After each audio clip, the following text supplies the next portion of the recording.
గురుగారు, మరి ఈ బోనాల ఉత్సవ చరిత్ర ఏమిటి? బోనాలు ఉత్సవ చరిత్ర. ఉత్సవము అని అంటే ఉత్సవము, బాగా ఉత్కృష్టమైనటువంటి యజ్ఞం. ఉత్కృష్టమైన యజ్ఞం ఏంటండి? ఉత్సవము. యజ్ఞం అంటే మామూలుగా నలుగురు ఇలా కూర్చొని అగ్నిహోత్రంలో హవ్యం వేస్తూ చక్కగా ఒక దేవత ఆరాధన చేస్తూ ఉంటారు. అగ్నిదేవుడి ద్వారా దేవతలకు ఆహారం పంపిస్తూ ఉంటారు. అలాగే బోనాలు కూడా అటువంటి ఉత్సవం. అగ్ని మనం వేసేటువంటి ఈ హవ్యాలు ఏవైతే ఉన్నాయో, అంటే నెయ్యి మొదలైనటువంటి పదార్థాలు ఏవైతే ఉన్నాయో వాటిని ఏ దేవతలకు పోస్ట్ మ్యాన్ గనక కార్డు మీద లేకపోతే కవర్ మీద రాసినటువంటి చిరునామా ప్రకారంగా ఏ ఇంటికి ఆ ఇంటిని ఏ రకంగా ఇస్తాడో, అగ్నిదేవుడు కూడా ఇప్పుడు వీళ్ళందరూ ఎందుకు యజ్ఞం చేస్తున్నారు? ఫలానా వానలు కురవాలని చేస్తున్నారు, దుర్భిక్షం పోవాలని చేస్తున్నారు, కాబట్టి వానలు కురవాలి అయ్యా. అగ్నిదేవుడు వెంటనే వరుణదేవుడికి చెప్తాట, వీళ్ళందరూ వానలు కురవాలని చేస్తున్నారు వరుణదేవ, ఇదిగో నీ నైవేద్యం అని చెప్పి వరుణదేవుడి దగ్గరికి ఆ నైవేద్యాన్ని చేరుస్తాట. అది శవము, యజ్ఞము. ఉత్సవము, అలా గొప్పది అయినటువంటి శవము బోనాలు.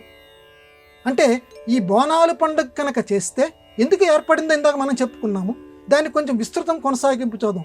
ఈ బోనాల పండుగ గనక మనం చేస్తే, ఆ ఉత్సవం గనక చేస్తే దుర్భిక్షం తాండవించదు. అది ఇక్కడ ప్రధాన ఉద్దేశ్యం. ఎందుకంటే ఈ బోనాల్లో రంగం అని అంటారు. రంగం చెప్పే అంటే ఇది ఒక్క అంశమా అమ్మ? అడుగడుగున ఉత్సవం కనపడుతూ ఉంటుంది బోనాల్లో. అప్పటి వరకు మామూలు బట్ట కట్టుకున్నటువంటి వాళ్ళు ఈ బోనాల పండుగల్లో ఆ తల్లులు రకరకాలైనటువంటి కొత్త కొత్త బట్టలు కట్టుకొని ఎక్కడెక్కడ వాళ్ళు, గొప్పవాళ్ళు పేదవాళ్ళు అనే తేడా లేకుండా అందరూ కలిసి నడుస్తూ చక్కగా రంగం చెప్పించుకుంటారు. ఇక రంగం చెప్పించుకోవటం ఈ బోనాల పండుగలో ఉన్నటువంటి ప్రత్యేకత. రంగం చెప్పించుకోవటం అంటే ఏంటమ్మా, ఆ సంవత్సరం మొత్తానికి ఏం జరగబోతోంది, ఒక జ్యోతిష్కం మామూలు పరిభాషలో చెప్పాలంటే. ఒరే నాయనా, ఇదిగో ఈ సంవత్సరం మీకు పంటలు బాగా పండుతాయి, లేదురా మీరు ఈ పని చేశారు అంటే ఒంటి మీదకి దేవత ఆవహిస్తుంది. దేవత ఆహ్వయించి ఆవిడ చెప్పేదాన్ని వినటానికి అందరు ఈ బోనాల్లో ఎదురు చూస్తూ ఉంటారు. దాన్నే రంగము అని అంటారు. ఆ అమ్మవారి ఆవాహన చేసినటువంటి ఆ స్త్రీమూర్తి చక్కగా మనకి జ్యోతిష్కం చెప్తుంది. భవిష్యవాణి అంటారు.